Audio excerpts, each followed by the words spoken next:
Hi everyone, welcome to my channel. तो we decided कि हम लोग एक बुक क्लब स्टार्ट करते हैं। जो बुक क्लब हमने स्टार्ट किया था उसका नाम है फैम्स, PHAAMS। तो क्या वो हम जो 5 फ्रेंड्स ने वो बुक क्लब शुरू किया था, उनके 5 इनिशियल्स हैं। तो तो आगे बढ़ते हैं। मेरी बुक कलेक्शन, अब मेरी बुक कलेक्शन जो है वो बुक कलेक्शन पहले इतनी थी, आई थिंक 2 बुक्स थी। एंड यूजुअली मेरे को कॉमिक्स पढ़ने का ज़्यादा शौक था, तो I use to read a lot of comics. तो आर्ची मैं पढ़ती थी and I use to read all. जब मैं बहुत छोटी थी, Tintins I use to read Pinki, I use to read Chacha Chaudhary, I use to read a lot of comics, I use to read because मेरे को वो इंटरेस्टिंग लगती थी। Then when I grew up, मेरे को थोड़ी मैं Nancy Drew and Ghostbusters and वैसी वाली नॉवेल्स पे मैं पहुंची। जो पहली बुक है वो 9th क्लास में मेरी एक फ्रेंड थी, उसने मुझे दी थी कि मैंने ये पढ़ी है and you read that book. So the first book is Men Are From Mars, Women Are From Venus। ये मेरी फर्स्ट एवर नॉवल थी जो अगेन पिक्चर्स पे है, बट मुझे ये पढ़ने में अच्छा लगा, मुझे पढ़ने में मज़ा आया। एंड बेसिकली इसके राइटर हैं mister John grey. And this is basically उन्होंने ये अपनी और अपनी वाइफ की सिचुएशंस के ऊपर लिखी हुई है कि कैसे अलग अलग सिचुएशंस में नॉर्मली कपल्स कैसे डील करते हैं एंड नॉर्मली उनको डील कैसे करना चाहिए। So this has a lot of topics. When you read this book, especially when you are in a relationship or you are married, तो आपको लगेगा कि ये बुक आपके बारे में ही लिखी हुई है। बिकॉज नॉर्मली जो कपल्स में और रिलेशनशिप्स में जो प्रॉब्लम्स आती हैं, जो फेस करते हैं, चाहे वो शुरुआत में करें या चाहे 5 साल बाद आने वाली प्रॉब्लम्स हो या चाहे 10-15 साल बाद आने वाली प्रॉब्लम्स हो, तो वो सारी चीज़ों का इसमें एक एक्सर्प्ट दे रखा है। If a guy is reading it, he will start understanding the psyche of a girl. And anyone who is a relationship savvy should read it, especially teenagers or couples who newly, entered a relationship. And I think this is a very interesting book. And जो second book मैंने पढ़ी थी वो actually मेरी pregnancy की time की किताब है। एंड व्हाट टू एक्सपेक्ट, ये 2 सीरीज की हैं। पहला है what to expect when you are expecting. This is guys a very very very wonderful book. And इसका आई थिंक ऐप भी है प्ले स्टोर में, what to expect, right? You can download it. And इसमें basically आप conceive करते हैं, वहाँ से लेके 9th मंथ तक के बाद भी क्या क्या होता है और बेबी की डेवलपमेंट कैसे होती है, बेबी क्या क्या एक्टिविटीज शुरू करता है, क्या क्या बेबी को फीड करना है, सब everything from first to 9th month आपको क्या कैसे डील करना है और क्या हेल्थ प्रॉब्लम्स आ रही हैं, question and answers and a lot of things. और ये साइज आप देख रहे हैं किताब का, ये साइज के हिसाब से किताब में बहुत सारी चीजें हैं and you not going to get bored. You can read this book if you are pregnant. It is a very nice book. Even if you are not pregnant you can read it if you are interested in babies, just like that. And इसके जो third book थी जो मैंने अभी recently पढ़नी शुरू करी है, because my child has grown up a little, he has become a toddler, that is what to expect the toddler years.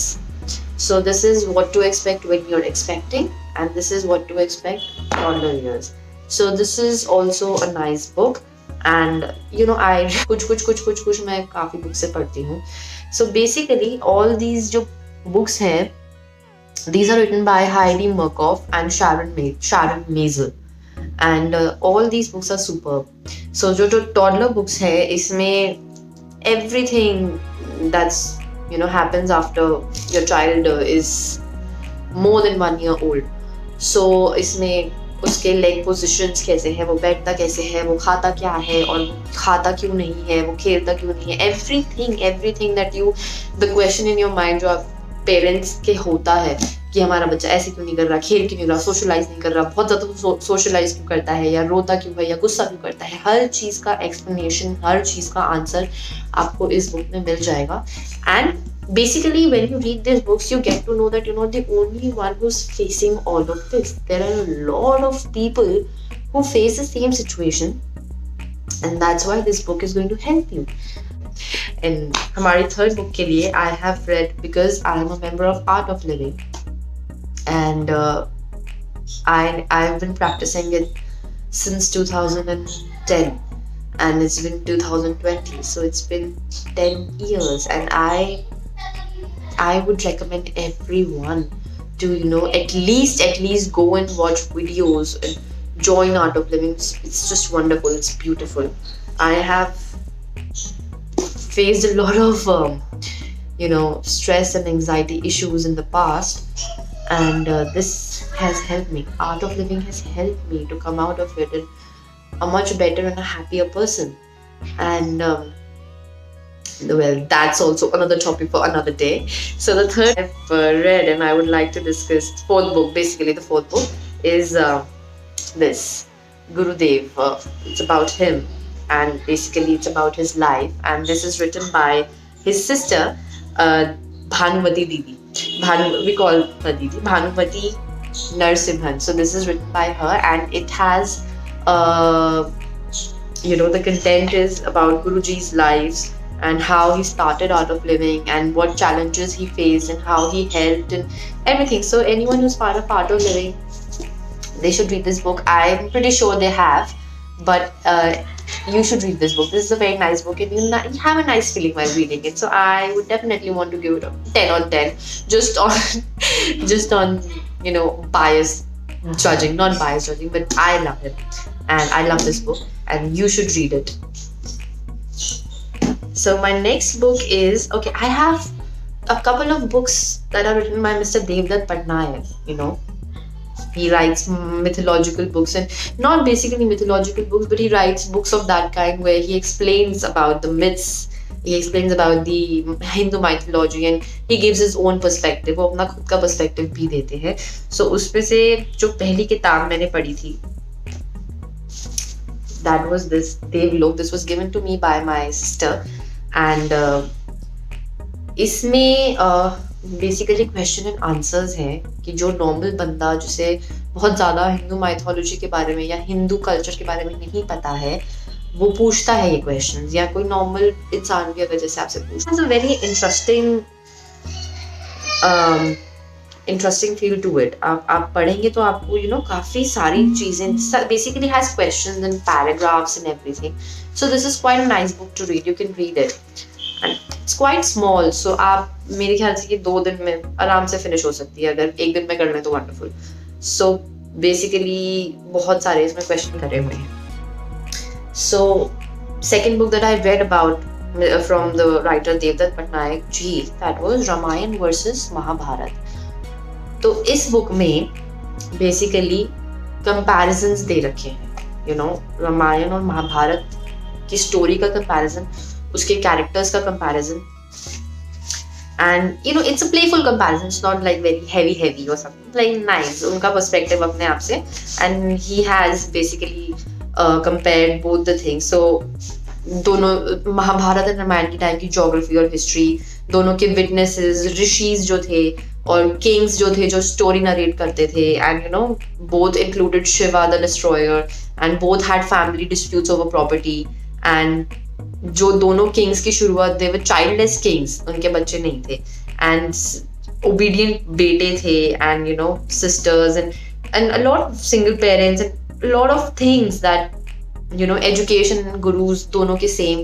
So you should definitely read this book. I love this book because it has a very very good comparison about everything, and you should read this book. The next book that I want to share is also by Mr. Devdutt Pattanaik. I really like to read his books. I like his perspective of how he sees things. उनका नजरिया जो चीज़ों को देखने का है वो बहुत डिफरेंट है, and I like it. तो जो नेक्स्ट बुक जो है जिनकी मैंने पढ़ी है वो है फेथ. ये भी देवदत्त जी ने लिखी है, and basically this is also about an explanation of Hindu culture. Is Sita.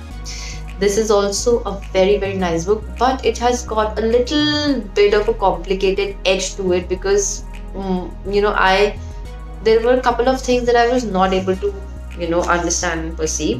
But basically जो ये किताब है वो इन्होंने, ये रामायण है पूरी, पर सीता जी के पर्सपेक्टिव से, सीता जी की तरफ से है वो, कि सीता जी ने कैसे विटनेस किया, उन्होंने क्या देखा अपने आसपास, इनके जन्म के बारे में, इनकी शादी के वक्त इनकी फीलिंग्स क्या थी, इनके इमोशंस क्या थे. क्योंकि यूजुअली जब भी हम रामायण पढ़ते हैं तो हमें राम जी, लक्ष्मण जी, रावण, हनुमान जी, इनके बारे में हम लोगों को ज्यादा पता है बिकॉज पूरी स्टोरी इनके ऊपर फोकस है. लेकिन हमें ये नहीं पता कि सीता जी उस दौरान किस चीज से गुजर रही थी. तो बेसिकली ये किताब उसके बारे में है एंड ये बहुत ही सुंदर तरीके से लिखी गई है. It's a very nice book. So the next book that I had read, which is my favorite because this person, I like this person, and I don't know, a lot of people have different perspectives of him, but I like him. So this is a book about Karan Johar. He had written it. The author is him, with Poonam Saxena. An unsuitable boy. I don't ever think he's unsuitable. I think he's very much suitable, and I really, really love the way he opened up about everything inside his book, and everything about the actors and the shoots and everything. I respect this person. I have a lot of respect for him, and no matter what anyone says, but you should definitely read this book. Anyway, even if you've heard the name Karan Johar, you should read this book. And this is a 10 on 10 book too, and this was written by Chitra Banerjee, and this is called Palace of Illusions. I'm sure you've heard a lot about this book. This book was like, I think it's been like 10-12 years now that the book is still selling. So basically, Palace of Illusion is about Draupadi from Mahabharat, and Pandavas की wife Draupadi. Basically उनकी नजरिए से ये सारी book लिखी गई है कि जैसे अब रामायण के बारे में था, अब जो महाभारत हमें सबका पता है, Pandavs and Kauravs and everything I know, but हमें ये नहीं पता कि द्रौपदी के मन में क्या चल रहा था उस टाइम पे. सो बेसिकली ये बुक उसी के बारे में है, how Draupadi felt. I think this is a very interesting book, कि how she was always always had this feeling. उनके मन में हमेशा ये फीलिंग थी कि यार मैं सिर्फ एक औरत का जन्म लेने के लिए नहीं आई हूँ कि मेरे को सिर्फ काम करना है, कुकिंग करनी है, घर संभालना. No, I want to do more. So she used to learn about the constitution, about the politics of the palace, and how strategies and everything, how to handle a palace and what to do in a war. वो सब अपने भाई के साथ वो सीखती थी, although इनके फादर इसके अगेंस्ट थे. एंड काफी सारे डिसीजंस जो पांडव के थे वो द्रौपदी जी के ही दिए हुए थे, जो बेसिकली इस बुक में है. एंड आई थिंक आपको ये बुक जरूर पढ़नी चाहिए. It is a wonderful book. Book is empires of the Mughal. इस बुक की भी काफी सारी सीरीज हैं, बेसिकली डिफरेंट एम्परर्स के बारे में, but because I have a lot of fascination about the reign during which Akbar was raining.